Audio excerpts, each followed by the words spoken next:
Hello everyone, how are you guys? I'm seeing some familiar names, welcome back. And I'm seeing some new names, welcome. If you want, you can use the chat box, or if you want, you can unmute yourself and speak. Both are fine. Is everyone okay? How are the studies going? Good. Good? Good. Yeah. Very good. To remind you, this session is recorded, but it will not be shared anywhere, just for now. So, any questions before we start? This is the writing session, which we will talk about pie charts. Any questions before we start? Let me share my screen while I'm getting some questions.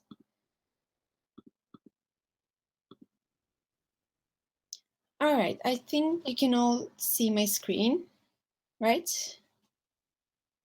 All right, let's start then. So today we will talk about pie charts, as I've said. Today you will learn some tips and strategies, and you will learn about pie charts, what they are and how to approach them. And we will have some example essays and the explanations of those essays.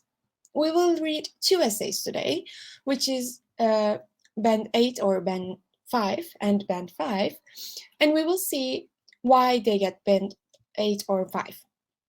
So to start with tips and strategies, this is the second part of your writing task. So you will write a paragraph, something like 4 paragraphs, in first task.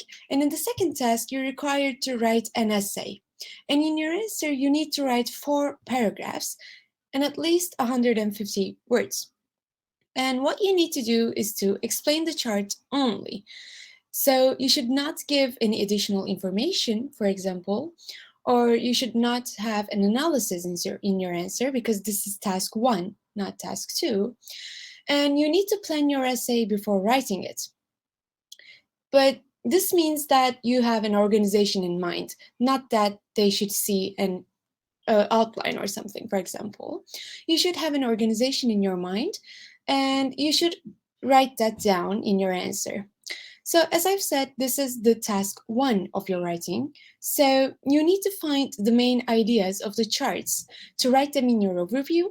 And this overview is basically something that you write the largest or the smallest portions of the charts, and you need to include them in your overview.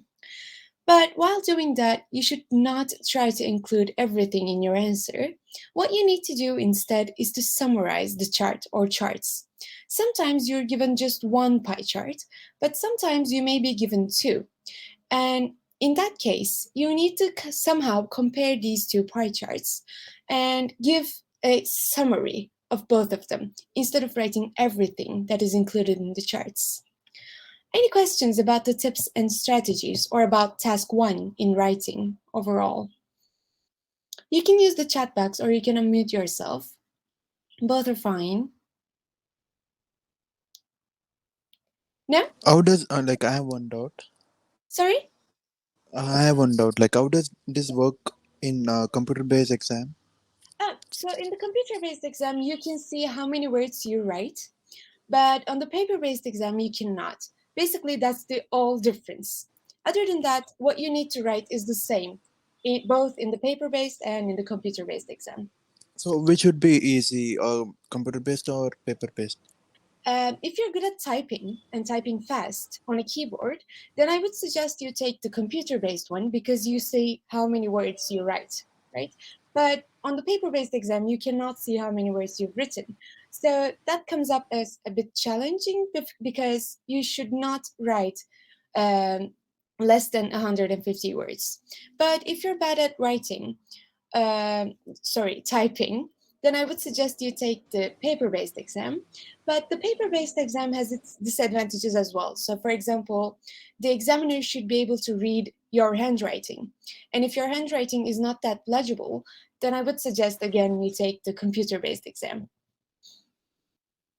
Does that answer your question?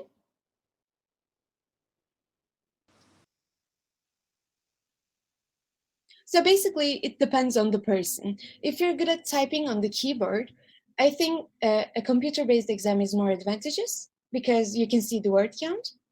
But if you're not so good at typing, if you cannot type fast on a keyboard, then I would suggest you take the paper-based exam. But again, as I've said, the examiner needs to be able to read your handwriting on the paper-based exam, and you cannot see the word count. Any other questions before we move on? You can use the chat box or unmute yourself. All right, if not, let's continue. So again, as I've said, we will look at pie charts today. And these are the pie charts that we're going to deal with today. So in every IELTS exam, in every type of writing, you have this kind of like an information box. So the information box gives you enough information to be able to understand these charts or graphs or whatever you're given. So for this one, it says the charts below show the average percentages in typical meals of 3 types of nutritions, all of which may be unhealthy if eaten too much. So as we've understanding from this information, we have 3 charts, right? And they show how much typical meal of 3 nutritions get. And all these may be unhealthy if someone eats them too much. So we need to eat them like in a moderate amount, right?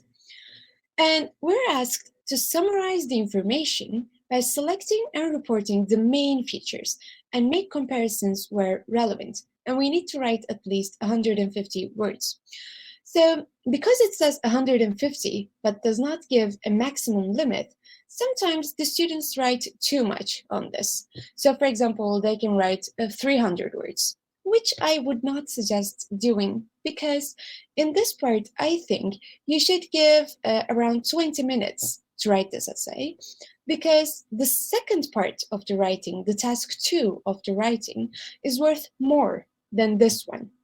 So I would suggest you finish this part in 20 minutes, and I advise you to write whatever you can and however many words you can in just 20 minutes, because as I've said, the second part is way more important for your score. So I would suggest you to write around 200 words and not more than that. A maximum of 250 maybe, but even that is too much, I think. So, yes, as I've said, we should write at least around 200 words, but we should not write less than 150 words because that will decrease our score very well. So, let's look at the pie charts. So, we have a title here. It says average percentages of sodium, saturated fats, and added sugars in typical meals consumed in the USA. So we're looking at the USA only, right? The consumption of these 3 things in the USA. And what we need to do again is to report the main features, not include everything in our answer. Because if we try to include everything, then we would definitely exceed 300 words, which is not that great because the second part is more important. All right, if you've looked at these pie charts, let's analyze it together. We can say that sodium has the most consumption level percentage in dinner, right? And it's followed by saturated fat and added sugar. But for snacks, added sugar has the most amount of percentage, right? The largest proportion.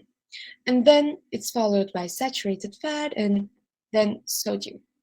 And these are basically the most consumed items. But the other ones kind of do not get that much percentages, right? So we should be able to talk about those in detail, but others with less importance. Any questions before we move on to the example essay? So there should be words, right? Like not letters. You can write the numbers as well. It doesn't really matter. But I think writing the numbers is better because you won't have the chance to mess them up, if I may say. For example, instead of writing 43, sometimes people miss the H and write 43, but which means like a plant. And that would be wrong. So I think writing in numbers is better. Oh, thank you. Sure, no worries. But if the number you're going to write is less than 10, then I would suggest you to write in letters rather than in numbers. That's the accepted way, kind of. Okay. All right. Any other questions? Someone asked me if they can copy and paste in the computer-based exam. Yes, you can. So it comes up a lot more easier than the paper-based exam. And you can also, as I've said, see the word count or correct any mistakes that you make, which is something that I forgot to mention. Thank you for asking that question. On the paper-based exam, it's hard to correct your mistakes or copy or paste. It's not possible, basically. But on the computer-based exam, if we're talking about writing only, it's better to correct your mistakes. It's easier. So yeah, again, I think computer-based exam comes up a lot more easier than the paper-based exam on the writing exam. Sure, no worries. Any other questions? All right, let's move on then. So in your answer, you need to write 4 paragraphs. And the first paragraph should be devoted to introduction, where you will paraphrase the description and using synonyms. So, for example, our description, our information was this, right? The charts below show the average percentages in typical meals of 3 types of nutritions, all of which may be unhealthy if eaten too much. So, in our introduction, we should not write anything else but this information. So, we need to paraphrase this description, but it's better if we use synonyms instead of just copying and pasting the same thing. So, let's read an example introduction together. So, this introduction says the 3 pie charts reveal the average percentages of sodium, saturated fat, and added sugar in the staple diet consumed in the USA. Interestingly, all these nutrients can affect an individual's health if consumed by a prescribed limit. So, what do we see here? What are the differences when we compare the introduction that we're given and what we've written? So, what did we add or what did we leave out? Or what did we change? Anything that takes your attention? So, for example, we did not just say charts, we said 3 pie charts. So, we've added some depth, some detail, right? To show that we understand that there are 3 pie charts, not bar graphs, for example, that we need to analyze. So, we've shown the examiner that we know what pie charts are, and we know that we're dealing with them today. So, this is a small, but kind of how to say this, kind of like good change, if I may. And instead of saying show, we said reveal, which is another way of saying show, right? A fancy way of saying show. So the 3 pie charts show, they reveal the average, which we did not change, and percentages, which again we did not change. But then we added sodium, saturated fat, and added sugar, which were the types of pie charts, right? So we've added those details, again, to show the examiner that we know what we're dealing with. And then we said in the staple diet, instead of saying typical meals of 3 types of nutritions. And then we said consumed in the USA. This does not show in the information given, right? But if you remember, it was given to us in the title. So we know that it's in the USA. So we've added that to an introduction, which was, I think, really good because, again, we show the examiner that we know what we're dealing with. And then we've wrote this part saying, interestingly, all these nutritions, instead of saying all of which, and instead of saying may be unhealthy, we said can affect an individual's health. And we said instead of eaten, consumed, And instead of too much, we've included beyond a prescribed limit. So beyond an accepted limit, right? And this is enough for the introduction paragraph. We should not write anything more than what we're given with. Any questions before we go on? Do you think? Does like do we need to put a stop and comma wherever it's needed, or does it matter in writing exam? Yes, definitely. It matters a lot. Where you put the commas and uh, yeah, and the dots, they show a lot on how well you know your English. So you need to put commas in the right places. And that is very, very important. Thank you for asking that. So if you feel like you're not so good at sensing where you need to write comma, then I would suggest you pay extra attention to that. Maybe study a little bit more on that because that's really, really important. Because sometimes it changes the meaning as well. So, for example, something that should have been a noun looks like an adjective, let's say, and that changes the meaning a lot. So it's really, really important. Any other questions?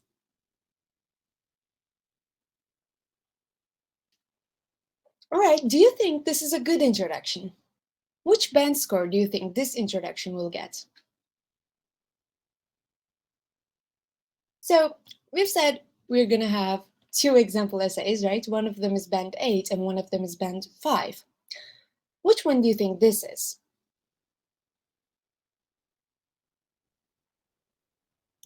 Yes, 8, 9, yes. We don't have a 10 in IELTS. The most amount that you can get is a band 9. So yes, I think this is a band 8, even band 9 introduction, because it has changed a lot. It has used synonyms, but it did not go off the track, right? It still talks about the same thing. So this is going to get a band 8 or higher. All right, let's move on then. So again, as we've said, we need to use synonyms and paraphrasing, but this is rather easy to say than do, right?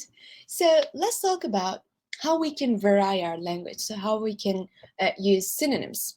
To do that, I would advise you to study for those words that you're going to use in almost every writing that you will write, basically. So, for example, for show, we've talked a lot about in our last sessions.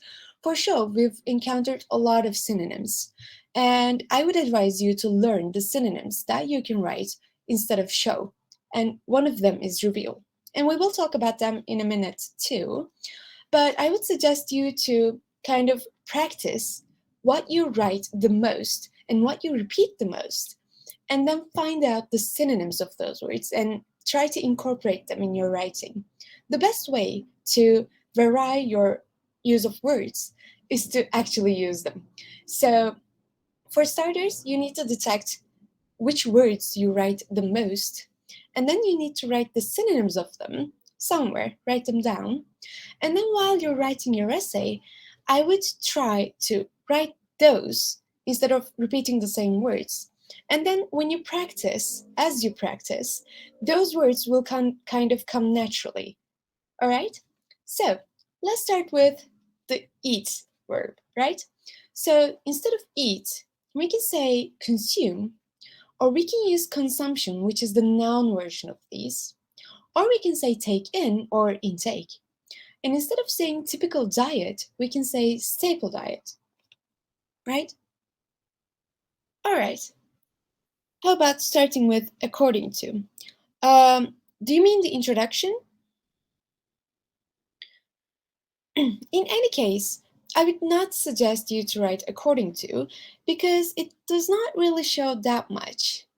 Because if you say, for example, let's say according to the pie charts, then you need to write a whole sentence where you sometimes might be forced to put an analysis, right? So you will be forced to say, according to the charts or graph, we can see that the most or blah, blah, blah.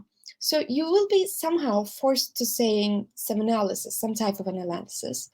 So instead of risking that, I would advise you to just write what the chart or diagram is, and then write a synonym instead of show. which is a really safe and a good way of paraphrasing. Is that clear, or should I dwell more on that? Or any other questions before we move on? So basically, in this part, in the introduction, IELTS just wants you to paraphrase. They test your paraphrasing skills. So you don't need to write fancy, let's say, things like according to, or you should not, and you're not required to, write, let's say, according to the research. They don't want you to give any research or analysis. They just want to know if you can paraphrase something, because that shows a lot about your English, basically. All right, let's move on then.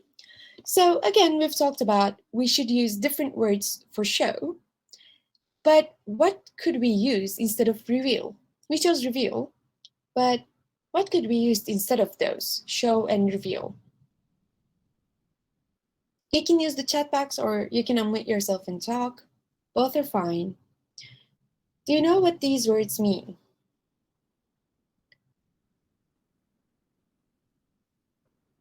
Summarize, yes. Illustrates, yes. These are the two answers that we get in the chat box. Any others? We can use show too, right? Because that was included in the interaction, in the information that we're given. Yes, we can also use display. Can we use give the information or overall? Yes, we can use give the information. Do you think we can use overall?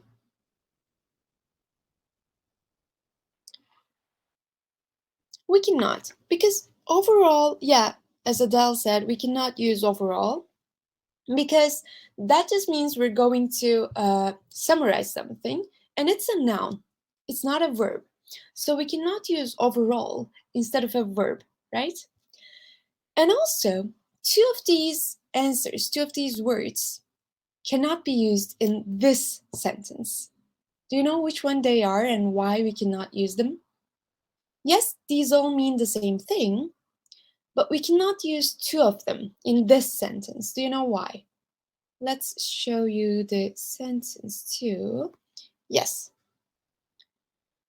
Do you think it's display and show? Why?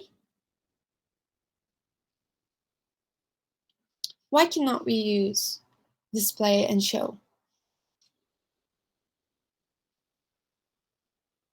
Summarize?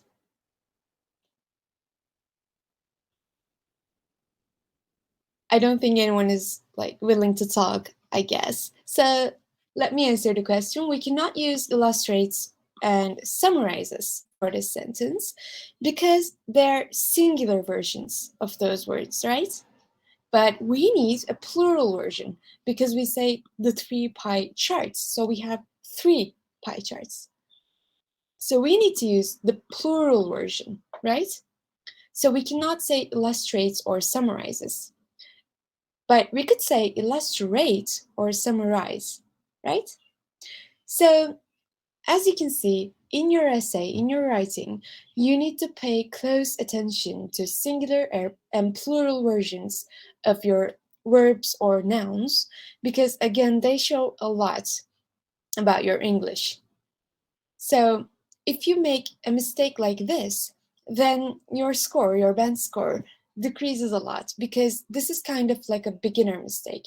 But of course, it's really easy to do those mistakes because we're trying to type fast, right? Or we're trying to write fast. So it's easy to miss those.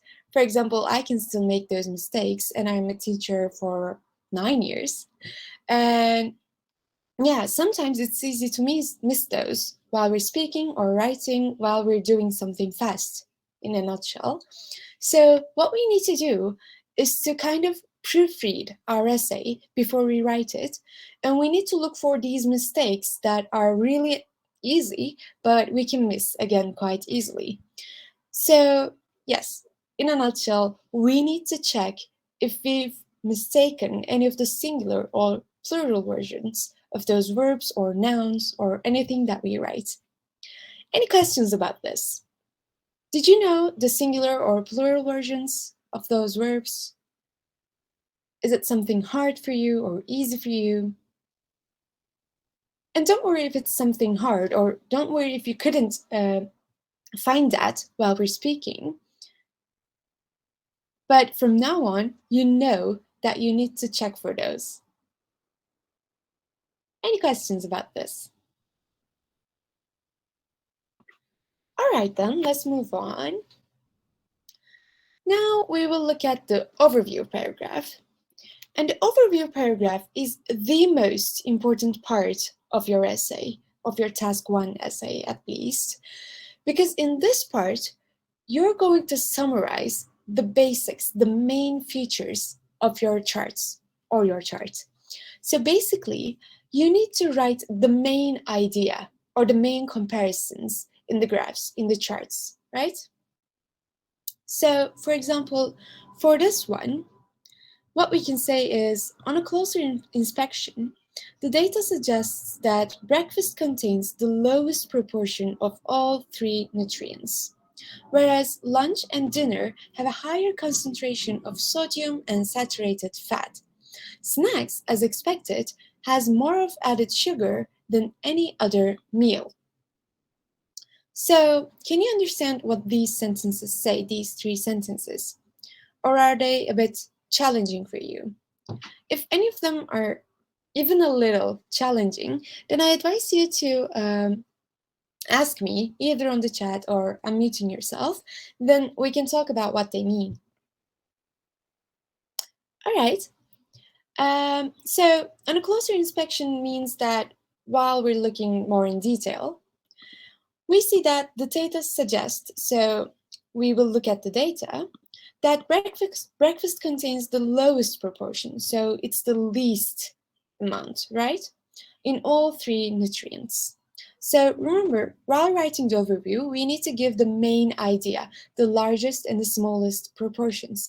So the smallest proportion is breakfast, right?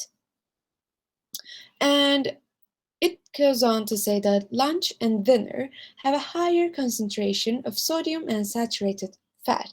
So lunch and dinner has the most amount of consumption of sodium and saturated fat. And as the last one, snacks, as expected, has more added sugar. So sugar and snacks, again, as we've kind of talked about while we're looking at the pie charts for the first time, we said, remember, snacks has the most amount of sugar, right? Added sugar. And we've included that in our overview. And pay attention that we did not include everything here. We just write the main ideas, the most and the least things, the largest and the smallest proportions, right? And this is what you need to do. And very important thing to remember while writing your overview is that you should not give any numbers. So basically, you should not say, for example, 42% in the snacks or added sugar. You should not give or write any numbers, any percentages, any ages or years, anything in your overview, because that is a detail. And the details should be included in the body paragraphs instead of the overview. So, is that clear? You should not write any numbers in your overview in any type of essays. For task 1, of course. All right, if we've got that covered, which band score do you think this overview will get? And I think it's kind of obvious because I personally cannot see any similarities between these two pie charts and the overview, other than saying sodium, saturated fat, and added sugar, which we cannot change anyways, right? And we do not include anything here, no numbers, no analysis, no additional information. So it's really good in terms of a main idea paragraph. So this gets a band 8 again, or higher, or a band 9. All right, let's move on then. What do you think we could have used instead of saying whereas? Do you know what this means? So whereas basically means that we're writing a contradiction. We're writing something that contradicts the previous statement. Whereas means that we're moving on to a different topic. So instead of saying whereas, what do you think we could write? Could we write comparison? In comparison? We can use in contrast, yes. We can use all three. Not really. We cannot use one of them. I think you can use in comparison and in contrast, not contrary to, says Adele. And it's correct. We can use in comparison and in contrast, but we cannot use contrary to. Because, as you can see, whereas in comparison and in contrast gets a comma and a full sentence afterwards. But contrary to needs a noun before going on to a full sentence. So we could say, contrary to breakfast, lunch and dinner have a higher concentration. So basically, contrary to means the same thing as the others, but it's used differently. That's why we cannot use it here instead of whereas, but we could have used it with a change. So we could have used it as contrary to the breakfast, lunch and dinner have a higher concentration. Is that clear to all of you? Any questions? All right then, let's move on to body paragraphs. So in your body paragraphs, you need to give out the details, the years, rates, percentages, places, any detail that you can see. And if you have two or more charts or graphs, you need to write similarities, differences, and comparisons if you can easily. If you cannot do the comparison easily, then you can write different paragraphs. But you will need to write only 2 body paragraphs. Any more than that will just be a waste of your time, basically.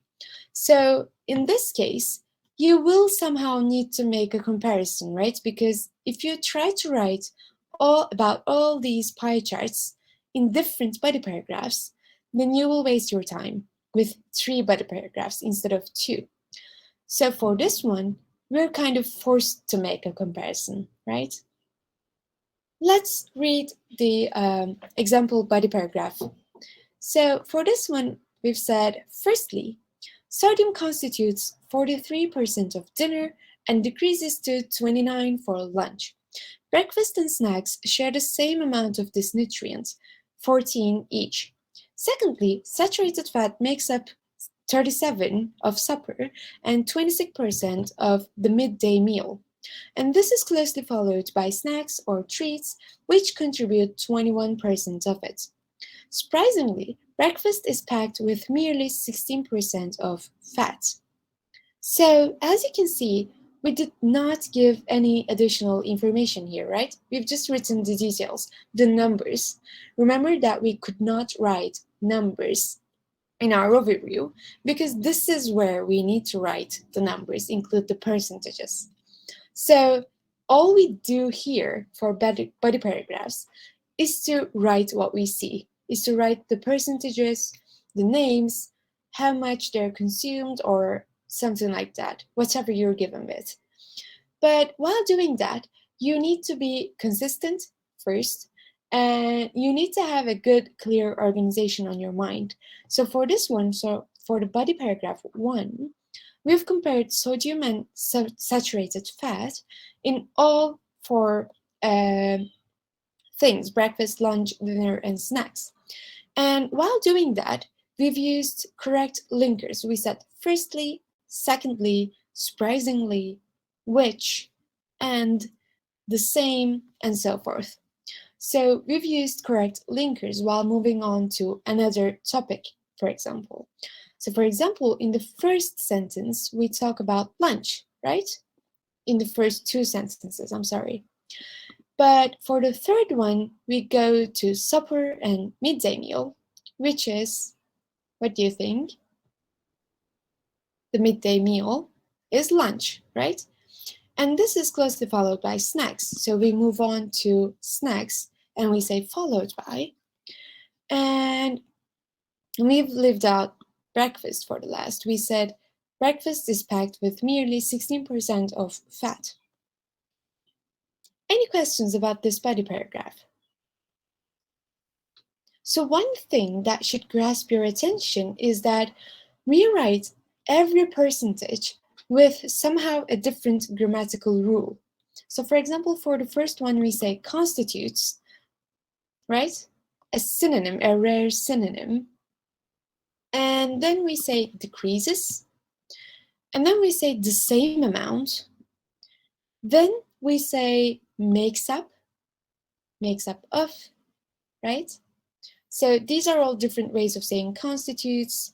It takes up, you can also say. And then we say followed by and contribute, again, instead of saying make up of or constitute.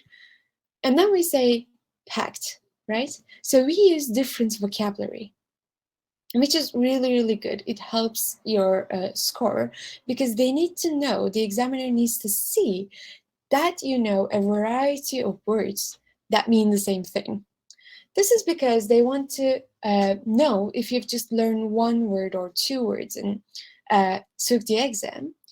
But this shows that you know these instead of just memorizing them for the exam and just forgetting them, basically.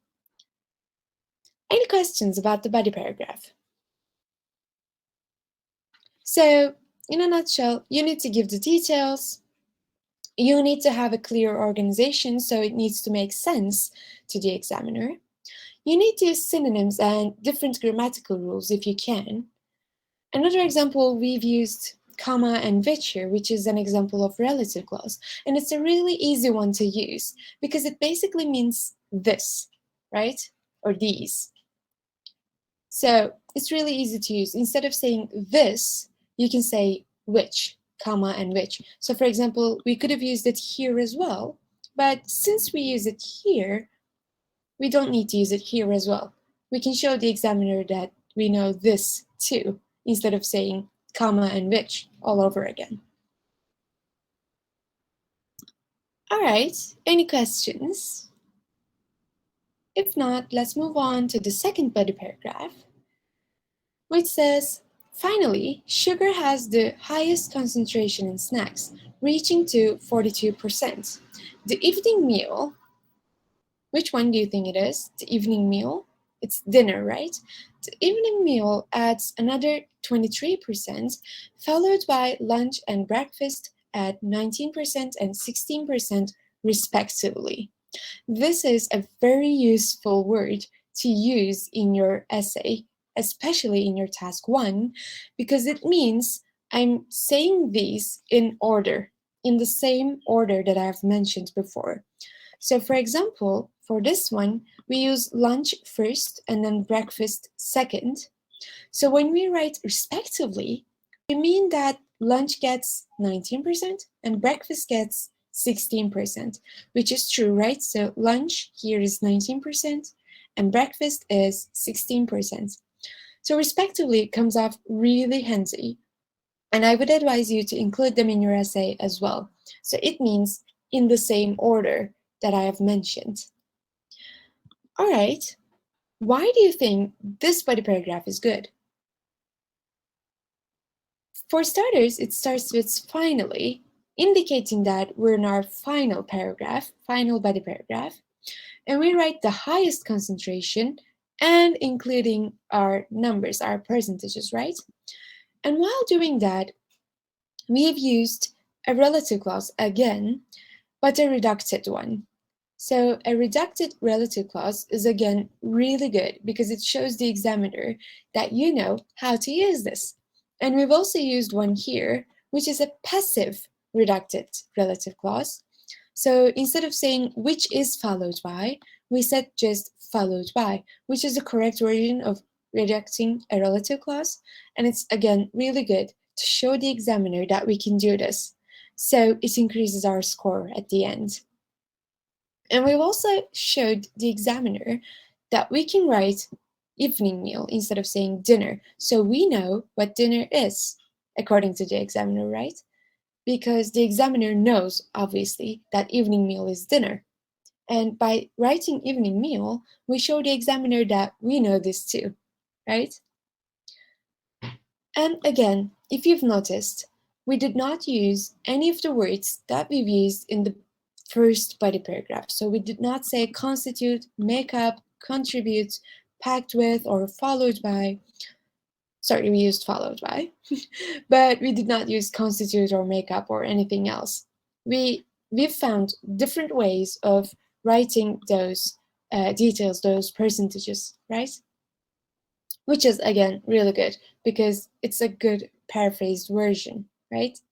They're good synonyms. Any questions about the body paragraph? Let me show you the essay altogether. So this is 181 words. This is all the essay that we've written and read together. And we've included the bold versions of the words that we've kind of paid attention to. Any questions? So for all the reasons that we've discussed together, this essay gets a band 8 because it has good use of organization.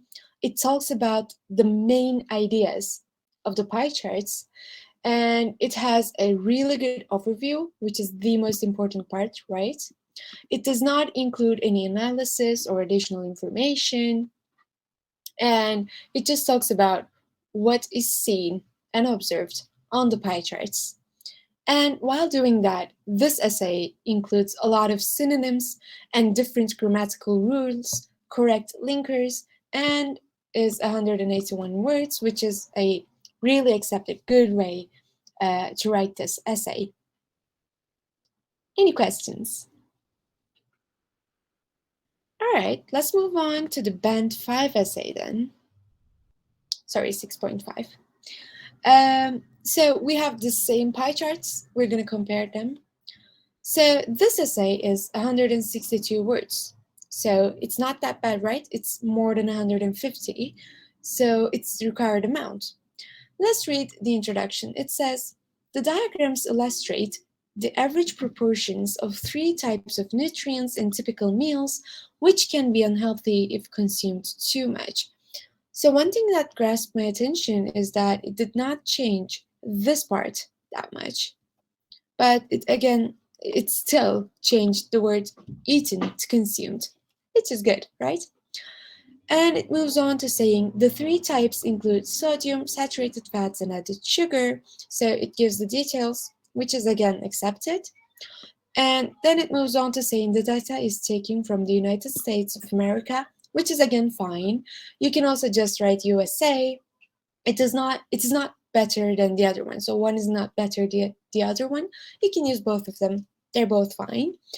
But what's different about this introduction is that it has 3 sentences. Remember the other one had 2. And it does not really show that the examiner can make these 2 sentences into one, right? So if this person had a better use of English, then this person, again, could have kind of added them together, right? Saying the 3 types, which are sodium, saturated fats, and added sugar in typical meals, right? So, or it could easily say, comma, which is taken from the United States of America or is in the United States of America. So this person has a good English. It can use the synonyms, but it lacks some grammatical knowledge, or at least cannot think of it naturally in a limited amount of time, to change the grammatical structures, which is again important to show the examiner because they're going to grade you on that, right? They're going to grade you on your grammar, vocabulary, coherence and cohesion, and organization, basically. Task achievement, which is. All right, let's read the body paragraph. So the first part of the paragraph goes, the first chart shows the average percentage of sodium. Again, a really simple sentence, but it's correct, so it's good. Dinner contains the most sodium, 43%. Breakfast and snacks include an equal proportion of sodium consumed, with each of them adding up to 14% of sodium. Through eating lunch, 29 of sodium is consumed. The second chart shows the percentage of saturated fat in meals. By eating dinner, 31 of saturated fat is consumed. Lunch contributes to a consumption of 26% of saturated fat, followed by snacks with 21% and breakfast with 16%. The last chart illustrates the proportions of added sugar. Snacks contain the highest amount of added sugar, 42%. Dinner includes 23%. A typical dinner includes 23% of added sugar, while lunch contains 19% and breakfast includes 16%. And it has a conclusion saying, all in all, the diagrams show that every typical meal consumed in the USA contains a percentage of at least 14% of nutrients that can be unhealthy if eaten too much. Why do you think this essay gets a band 6.5? Can you think of anything?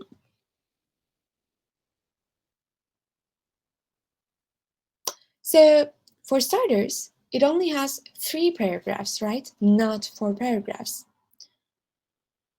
It's still okay because it does not miss any of the important information, but still, it's a lack. Repetition, yes, definitely. It has a lot of repetitions. For example, it says includes a lot, right? Not use a variety of words, yes, it has a lot of repetitions, the same words all over again. Lack of paraphrasing, yes. Vocabulary, yes. All of them are correct. And sentence structures, definitely. So basically, this essay, although it does not have that many mistakes, has very simple, for most of the time, very simple sentences. So, for example, this is a really simple sentence, right? And this one too. But some sentences, on the other hand, have really complex grammatical structures. So, for example, I saw somewhere here a relative clause, which I cannot find right now. Yeah, here it says followed by snacks, right? Which is a good, again, as we've said, passive relative clause, or by, or while. It has some complex sentences as well, but it's not coherent enough, right? Yes, it lacks cohesion, definitely. So while we look at this essay, we're confused, right? We cannot kind of decide what the test taker knows and does not know.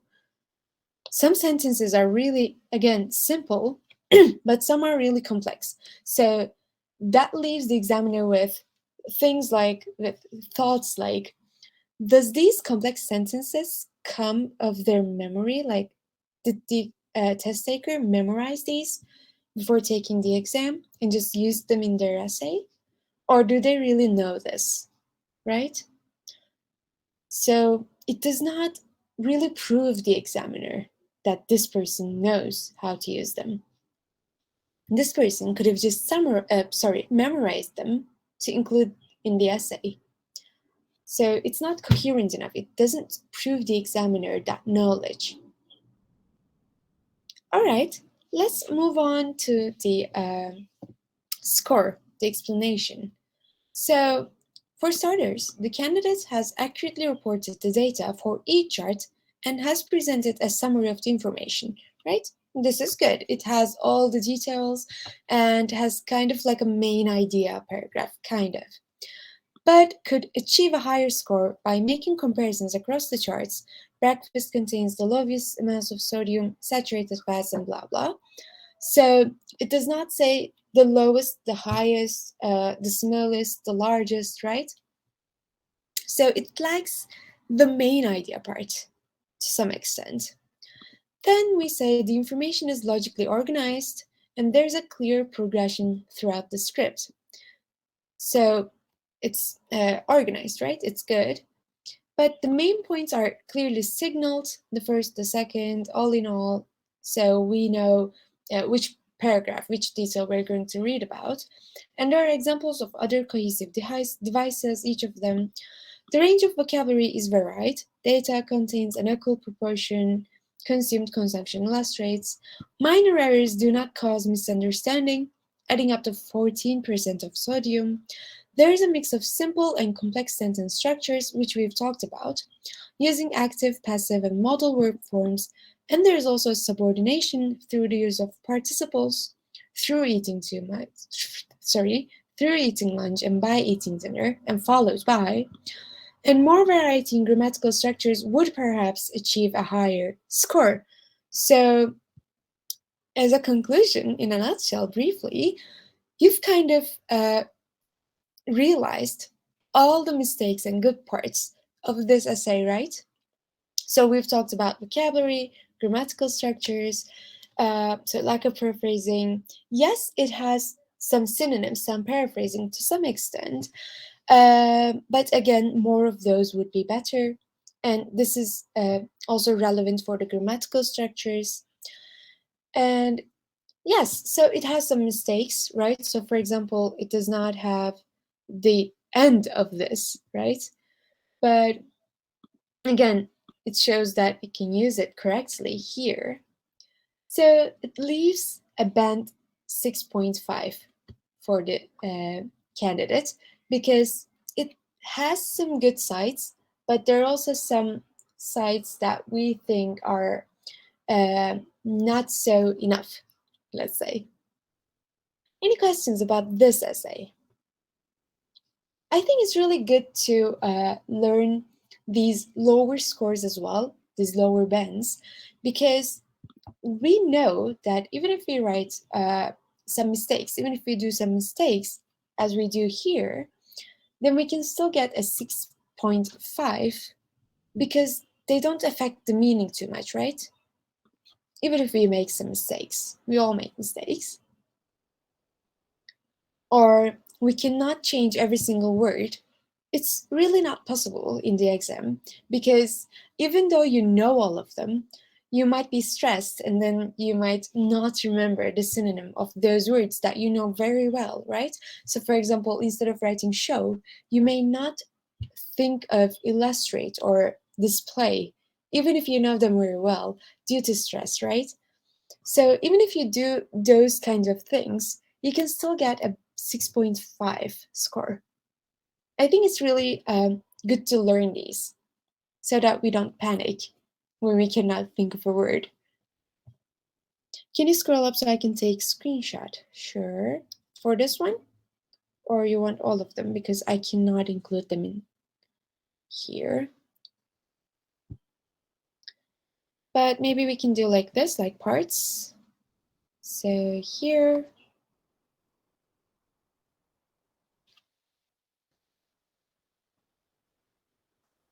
What if there's few spelling mistakes in the words?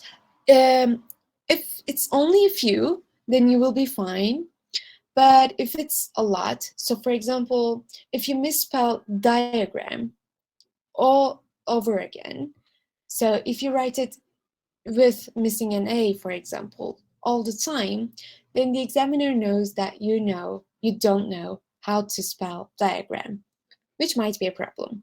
But if you misspell a few words here and there, like different words, then you will be fine. It's not that big of a deal.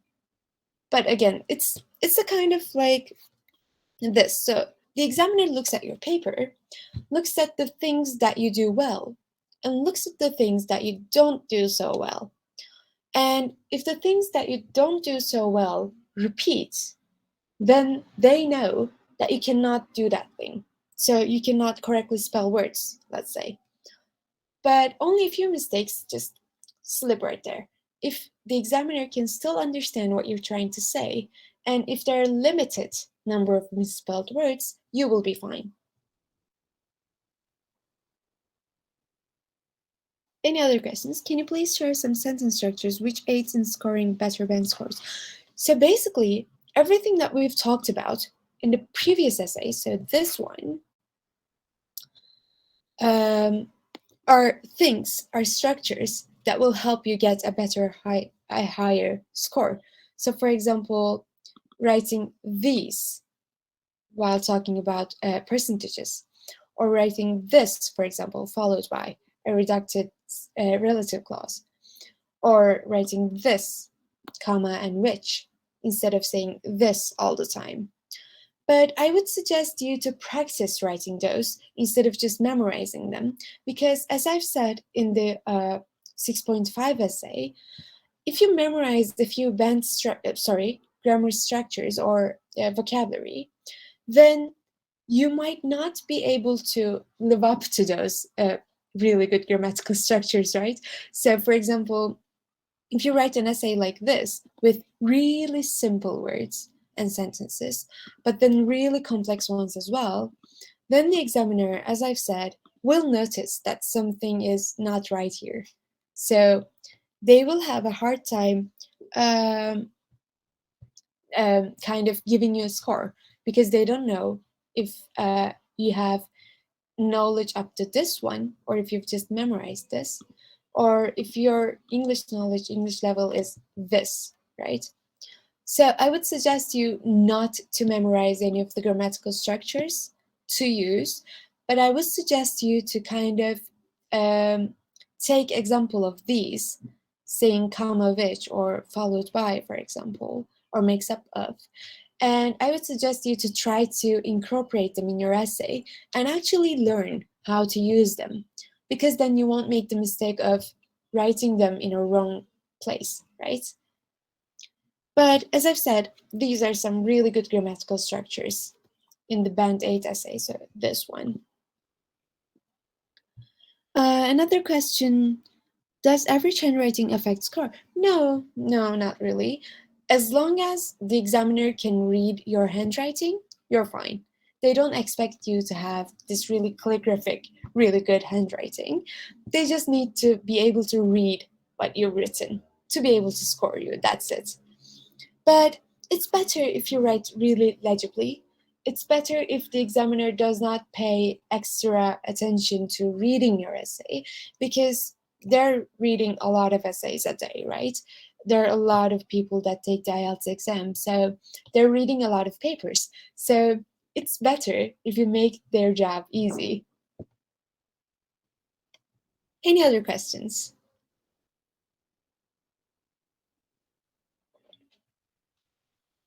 All right. If not, sorry, there's another question. I'm unable to make proper structure of the body paragraphs. Can you suggest how to work up with the charts? So, if I'm understanding your question correctly, you don't know how to organize the body paragraphs. Is that it? All right. So, a really easy way to do this, if you have two charts. One is for the first body paragraph, and the second one is the second body paragraph. But if you have three like these, like the one we have here, where is that? Yeah. If you have three, then I would suggest you to just take the first two, so the ones that look similar, in the first paragraph, and leave the third one to the other paragraph. So basically, if they look similar, you can use them in the first body paragraph and leave out the different one. Or if one of them has more information than the others, for example, this is not the case here, but if one of them has more information than the others, you can leave the one with the more information for another paragraph. So basically, it does not really matter as long as it makes sense. And if it makes sense, even in the slightest, then you will be fine.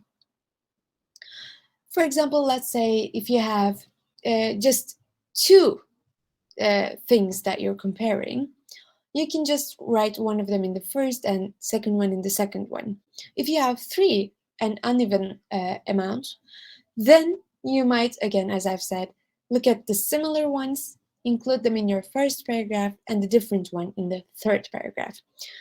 Try doing that in your next text task 1 essay. And if you still have some troubles, we will be here next Sunday too, right?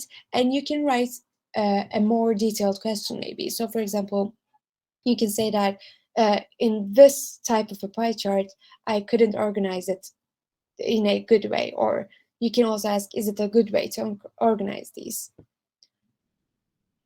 Another question we have, can we have some tips to write task 1 on process chart?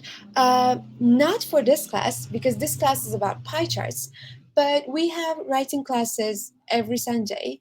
So we will have a class on process charts as well. So we will talk about them in detail in that class. There's also a question saying, how can I improve my handwriting? Um, so that's a different question. I've never got that. I'm sorry. Um, what can you do? That really leaves me blank. I'm sorry. I will get back to that question. And first, answer the ones that I can really answer easily. So there's another question saying, how much should we compare, like how many comparison sentences we need for a good band score? Again, there is not a limit on that. There's not a strict rule. As long as you exceed the 150 word limit, you will be fine. I would suggest you to write around 200 words. So you don't need to write, let's say, 4 comparisons or 5 comparisons to get a good essay, but you need to write around 200 words to get a good essay. Sorry, a good band score. So basically, you need to divide those sentences kind of equally between the two body paragraphs, and this is how many comparisons that you need to do. It changes from one pie chart to another. So I cannot tell you like you need to write 5 comparisons, let's say, because not every pie chart has 5 comparisons, right? So yeah, it does not have a set limit, but it kind of changes depending on the pie charts. But again, as I've said, you don't have to at least include everything. So that can also be a good kind of tip for you, because you don't have to include everything, you don't have a set limit, right? You need to summarize what comes up as important to you. So IELTS is not that like limited set of rules. You just need to have that organization, like introduction, overview, 2 body paragraphs, and you need to have some kind of an organization that makes sense, and it can make sense in whichever way that you want. And you need to use the synonyms and paraphrasing. That's basically it. Other than that, the information that you're giving, as long as it's true, it doesn't matter how many comparisons you make. All right. Sure, no worries. Is writing 3 body paragraphs in an essay okay? Yes, it is okay because there is no upper word limit. But I would suggest you not to write 3 body paragraphs because, as you said in the beginning of this class, you should write this task 1, in 20 minutes. Because the second part of your writing exam, the task 2 essay, was more of your score than this one. So instead of writing a third paragraph to this essay, I would suggest you to just move on to the second task because it has a higher effect to your score. So instead of writing 3 body paragraphs, I would just write 2 body paragraphs and then move on to the second task quickly after I've proofread my essay, of course. Is there any tips to improve the vocabulary? So basically, you need to find out which words you write repeatedly, for starters, and then look up the synonyms of them and write down the synonyms, learn them, obviously, and include them in your essays while you're practicing. And as you practice and as you include those new words, new vocabulary into your essay, as you incorporate them, you will be able to remember them in your next practice. I think this is the best way to learn different words at least. But you can also use some apps, or you can use a kind of like a vocabulary book, that notebook that you've writing your unknown words, let's say. But I think the best way is to use them. instead of just memorizing what they are. So for example, in your first practice, you can look at the words, and try to use them without a time limit. But then for your next essay, you should try to remember them without looking at them, right, while writing. And if you cannot remember them, you can just look at them and, yeah, this is it. But in your third practice, you should not look at them at all and write your essay in 20 minutes and then kind of compare your essay and your vocabulary. See how many of them you get right. And then, as you do this, you will be able to remember them while writing very easily. I think this is the best way. Do you have any suggestions on any particular apps? Um, I think there was this one named Quizlet. Um, I think it's free, but I think some of the features are not available free. But yeah, I think Quizlet is a good app. Also, we have a lot of vocabulary sessions here as well. You can check the library, Clasital library, on our website, and we have some tips on vocabulary too. You can watch those too, and I think they're really helpful.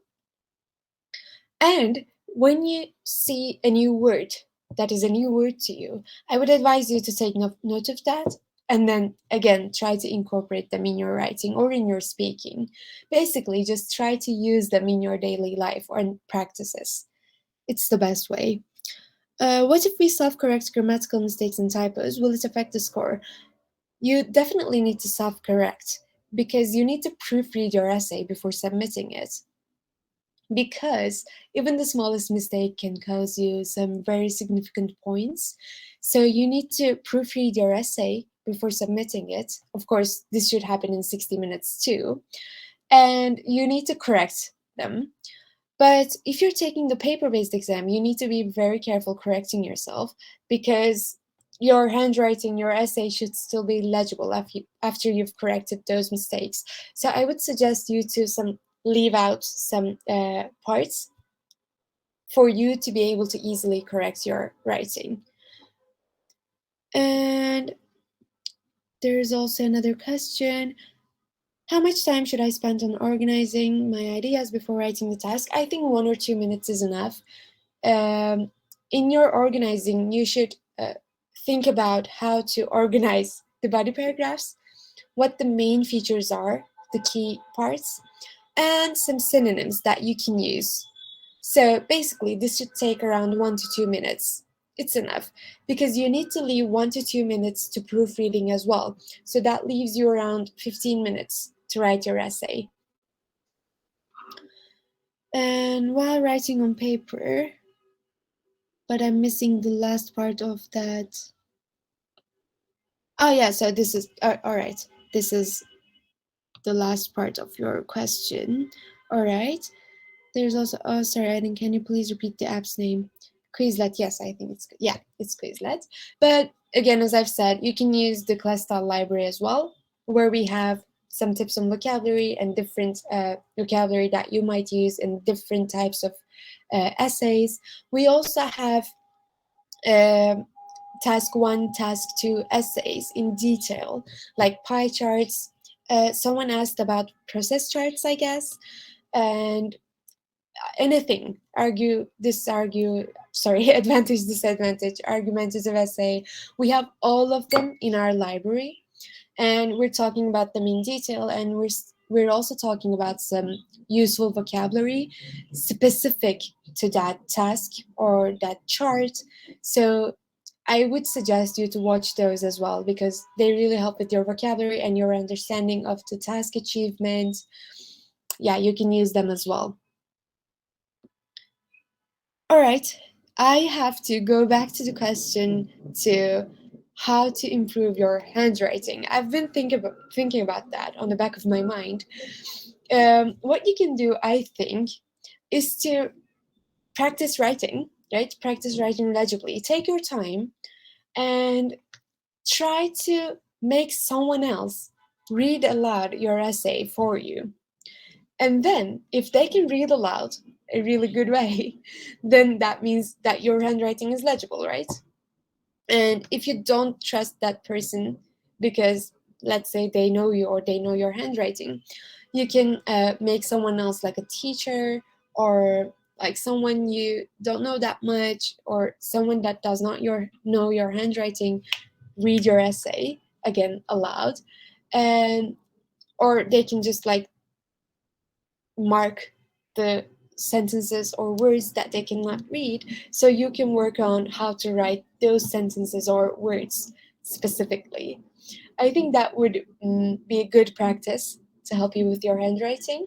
But if you feel like you're having that much trouble writing legibly, then I would suggest you to take the computer-based exam, because for the writing session, it has a lot more advantages than disadvantages, writing on a computer.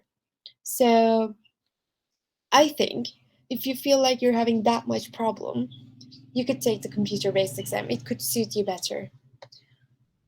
I think writing big letters while writing will also work to improve. It's more readable. Yes, that also makes sense. But if you're writing in capital letters, um, so someone suggested that you can write in capital letters, so big letters, capital letters, if your handwriting is not that legible. I think that's a really good suggestion. I haven't thought of that. But if you're writing in capital letters, make sure that you write I without a dot, because that changes again in English. So you need to write I without a dot. Someone asked me to send something, I guess, but I don't know what should I send. I'm waiting for the second part of that question. You can also unmute yourself and ask me questions, or you can use the chat box. Or if you could not get the answers to any of the questions, you can ask me to repeat them. I can talk about them again. Any questions?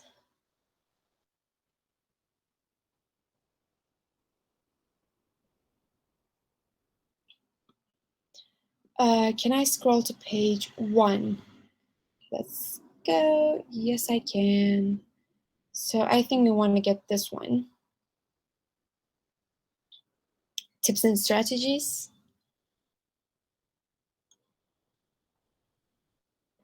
This part is what we will learn today. So I think you mean this one.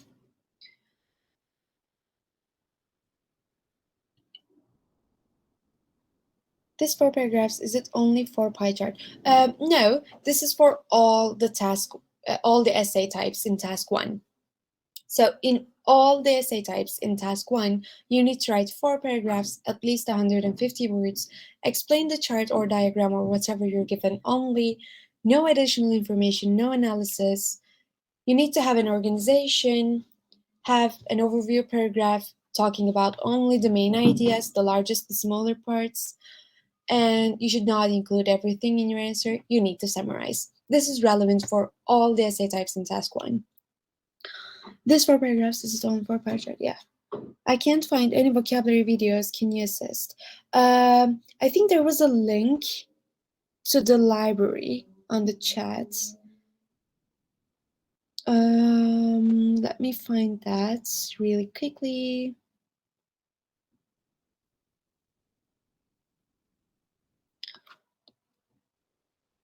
There was a link in the chat. I'm trying to find it. I'm sorry. This will take a second.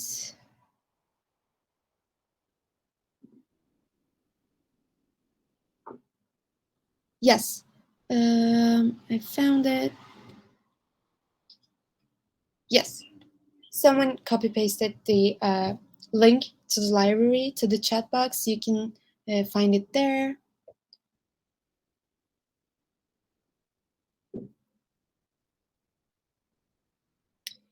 Any other questions?